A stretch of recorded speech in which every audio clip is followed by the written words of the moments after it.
Eh bien bonjour, bonsoir à tous et bienvenue dans cette nouvelle vidéo qui va venir tester vos compétences, plutôt vos connaissances, sur un second chapitre pour le développement de l'enfant et l'adolescent. Et là, on va se pencher sur le développement psychomoteur. Alors, je ne tarde pas plus et on commence tout de suite. Alors, juste aussi, je vais faire comme tout à l'heure, je vais remettre, enfin comme tout à l'heure, comme la précédente vidéo, je vais remettre un petit chrono de 5 secondes entre le moment où je vous pose la question et le moment où j'y réponds tout simplement. Et il y a ici 22 questions, et c'est tout. Donc on commence tout de suite par la première. Donc que permet l'exercice moteur et la myélinisation au cours de l'enfance?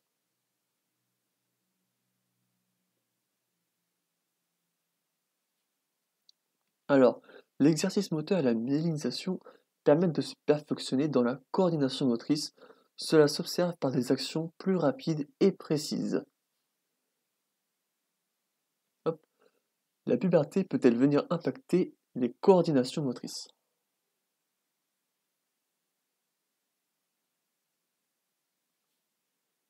Alors oui, elle le peut parce que les modifications physiques peuvent conduire à une période de rééquilibre où en fait l'adolescent doit alors réapprendre à maîtriser sa force, à ajuster ses gestes, notamment comme on l'avait parlé qu'il y a un fort, oui, de fortes modifications physiques qui peuvent être parfois plutôt brutales.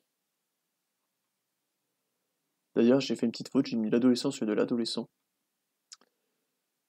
Ensuite, qu'est-ce qu'une synkinésie et quelle en est la cause?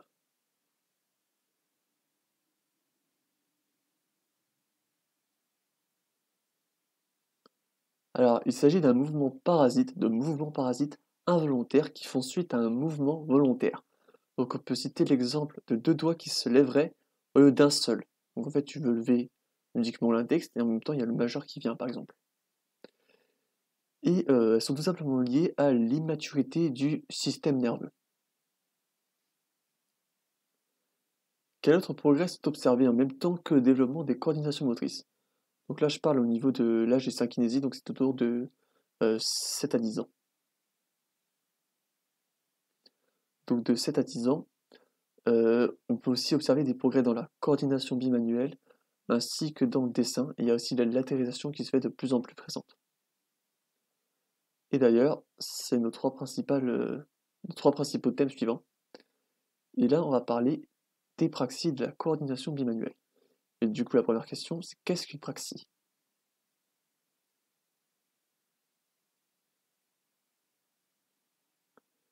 Alors, les praxis peuvent être définies comme un ensemble de mouvements coordonnés produits pour atteindre un but. Elles sont apprises et se développent tout le long de l'enfance de 2 à 12 ans. Donc on peut citer divers exemples comme faire ses lacets, ouvrir une porte, fermer à clé, ou encore se brosser les dents. Hop. Et maintenant, du coup, qu'est-ce que la coordination bimanuelle?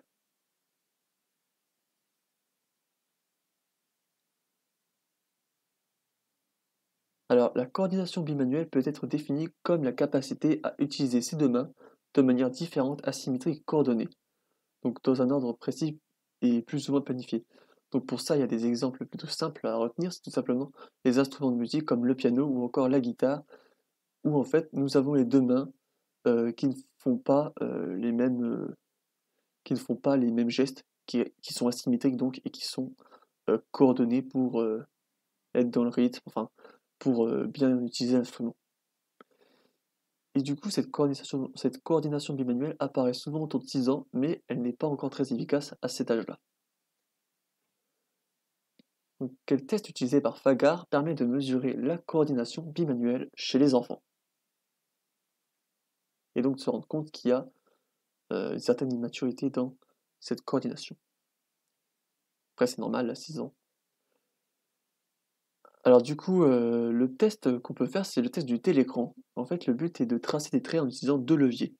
Donc c'est un peu, voilà, c'est un écran où on peut tracer des traits avec 2 leviers et un premier permet de diriger le crayon horizontalement, un second permet de le diriger verticalement. Donc comme ça, on peut faire des traits plus ou moins inclinés, par exemple. Et quelles sont les 2 contraintes présentes chez l'enfant lorsque la coordination manuelle n'est pas encore à maturité?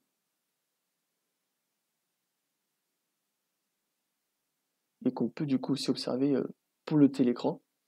Alors donc il y en a deux principales, et ces deux principales, ce sont les contraintes de synchronie et de symétrie. Alors l'enfant ne peut que déplacer ses mains à la même vitesse, donc là la synchronie. Typiquement s'il y a un levier qui est entre guillemets plus sensible que l'autre, ça va être très difficile pour l'enfant de en fait de ne pas d'utiliser le levier à deux vitesses différentes quoi. Et un geste fait avec la première main sera appliqué en miroir avec la seconde main, donc là c'est une question de symétrie. On avait cité dans le cours l'exemple de l'enfant qui tape dans ses mains en utilisant ses deux mains de façon, enfin en miroir quoi, de façon symétrique. Alors qu'une fois un peu plus quand on s'approche plus de l'âge adulte, on utilise juste une main pour taper contre l'autre le plus souvent. Ensuite, qu'est-ce que la latéralisation?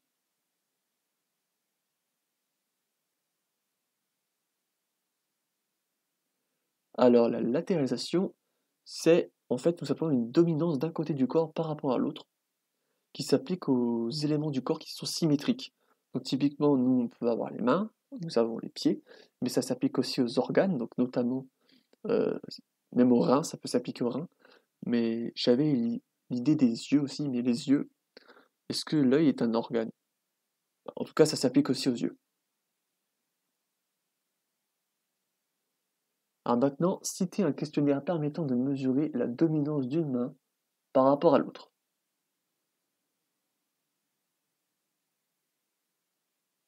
Alors là, il avait été donné en cours, et c'est le questionnaire d'Edinburgh qui permet de connaître quelle main est dominante. Alors attention, parce qu'une main dominante ne signifie pas que l'on fait toutes les activités uniquement avec celle-ci. Ça signifie qu'on en fait la majorité. Et à partir du questionnaire qui a une certaine quantité d'items, on peut tout simplement savoir avec quelle main on fait la majorité d'activités, et donc quelle est notre main dominante, tout simplement. Ensuite, comment se met en place la latéralisation?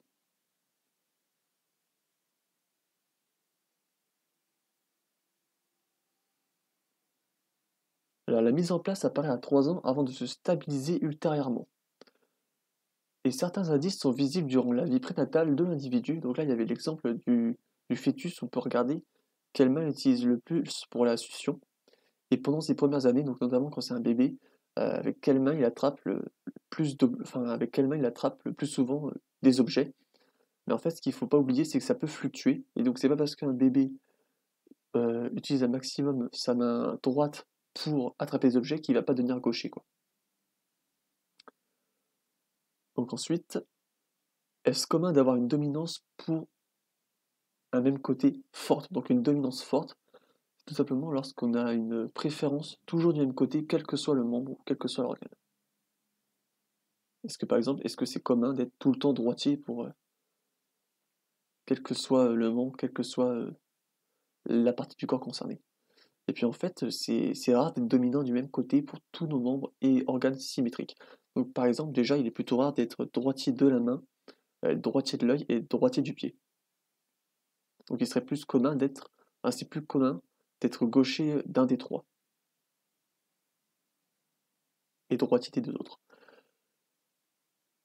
Alors ensuite, quelles sont les différentes étapes du développement de la distinction de la droite et de la gauche chez les enfants? Alors tout d'abord, ce qu'il faut juste, ce que j'ai pas juste détaillé, c'est que pour la distinction gauche-droite, ça apparaît après la latéralisation en fait. Voilà.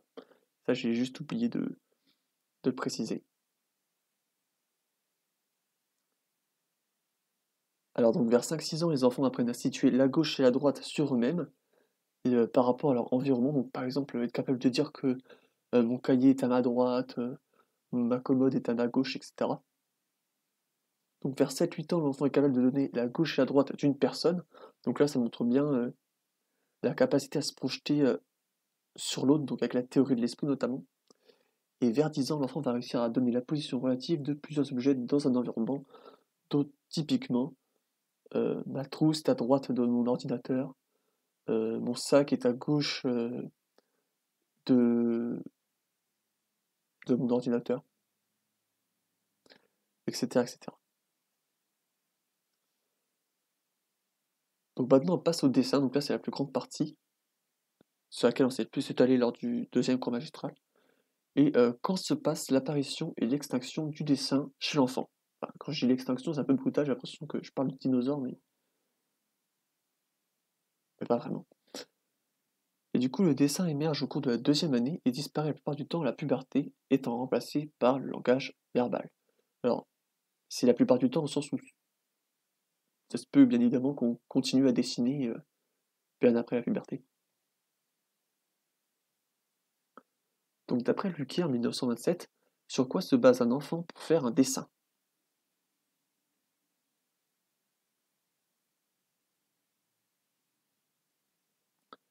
Alors il pose comme postulat que l'enfant dessinerait à partir d'un modèle interne, c'est-à-dire la représentation d'un objet au travers d'une image mentale conçue par les connaissances qu'a l'enfant sur cet objet.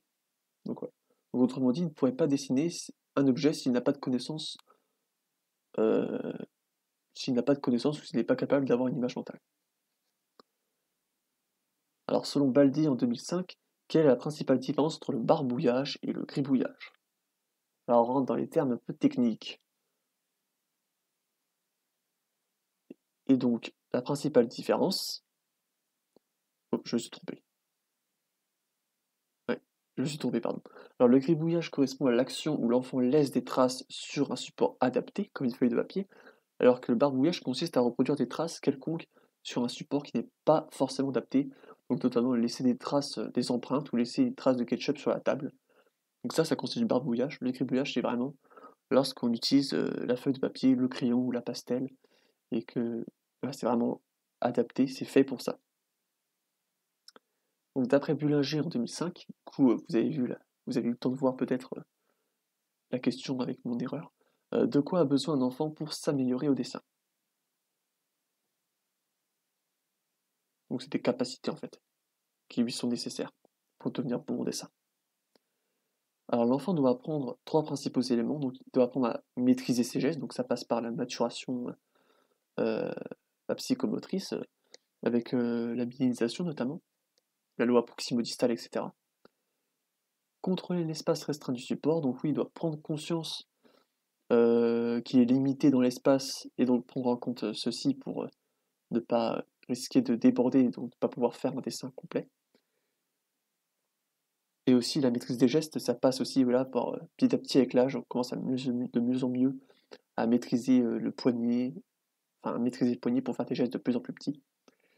Et aussi, bien évidemment, maintenir un contrôle visuel pour vérifier si son dessin correspond à son attente, tout simplement. Et parallèlement, pardon, l'enfant doit aussi développer ses connaissances sur les objets qu'il représente.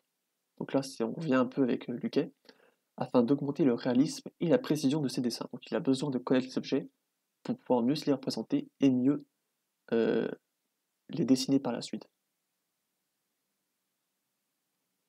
Donc qu'est-ce qui différencie le dessin du gribouillage maintenant?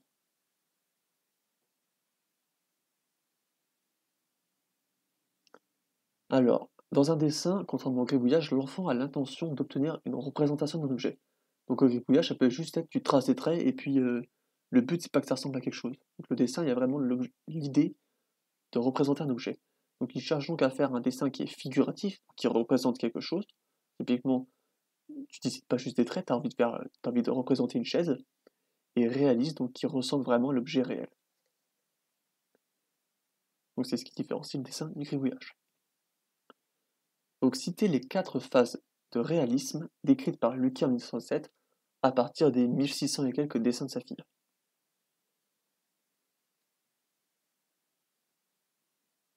Donc oui, Lucky, il avait fait les travaux, enfin il avait fait des travaux, des observations sur les dessins de sa fille en fait. Sa fille avait fait plus de 1600 dessins. Et du coup, il a trouvé quatre phases de réalisme. Donc il y a le réalisme fortuit. Donc fortuit, c'est quand c'est réaliste sans que ce soit volontaire. Manqué, l'enfant essaye que ce soit réaliste, mais il n'y arrive pas, notamment à cause du manque de maîtrise de ses gestes. Donc là, c'est souvent vers 3-4 ans. Intellectuel, c'est quand il... Enfin, j'en parle juste après. Donc intellectuel et visuel. Donc au cours de ces différentes étapes, le contrôle des gestes s'améliore, ainsi que la prise en compte de l'espace restreint. Donc là, on revient un peu à Bullinger. Le réalisme visuel prend en compte la perspective contrairement à l'intellectuel où l'enfant dessine ce qu'il sait. Donc en fait, le réalisme visuel, on dessine ce qu'on voit, et l'intellectuel, on dessine ce que l'on sait. Donc typiquement, il y avait un petit dessin dans le diaporama où c'était l'exemple des jambes dessinées sous la table. En fait, l'enfant dessinait ses jambes sous une table, alors que si on prend la perspective visuelle, on ne devrait pas voir ses jambes. Donc maintenant, selon Baldi en 2005, quel autre changement s'opère entre la phase de réalisme intellectuel et la phase de réalisme visuel, autre que la prise en compte de perspective du coup. Alors Baldi précise que le dessin passe de forme géométrique juxtaposée à une ligne, enfin un dessin en ligne de contour. Donc en fait, on passe de différentes formes géométriques qui font un bonhomme à un bonhomme dessiné de façon unique avec une ligne de contour représentant le bonhomme complètement, donc il n'y a plus de forme géométrique. Donc citer les 4 différents types de bonhommes dessinés par les enfants d'après Baldi, une étude de Baldi, il me semble sur 130 enfants, en 2009.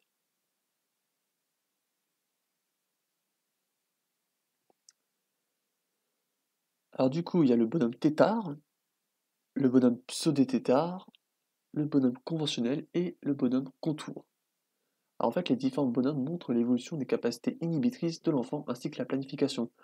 Donc notamment, en passant du pseudo-tétard au conventionnel, en fait, l'enfant arrive à inhiber un schéma qui s'était fait avant en faisant bonhomme tétard, c'est-à-dire on fait déjà la tête et après on fait les membres.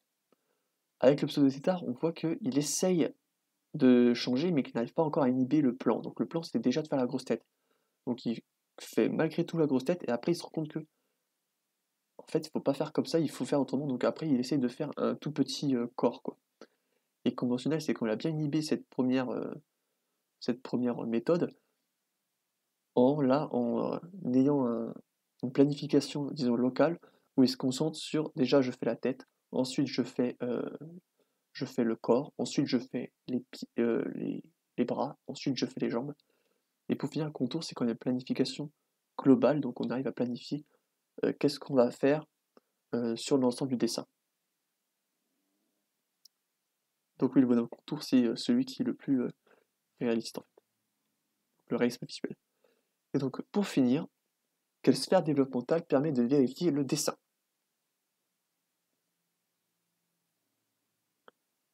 Et il permet de vérifier la sphère psychomotrice et cognitive de l'enfant. Donc cognitive notamment avec l'inhibition, euh, la planification. Et psychomoteur au sens où on voit le contrôle des gestes, et on voit s'il prend en compte l'espace restreint, etc., etc. Et donc voilà, c'est tout pour ce petit quiz. J'espère qu'il vous sera utile pour bien réviser le cours de développement. Et puis sur ce, je vous dis à bientôt pour une prochaine vidéo.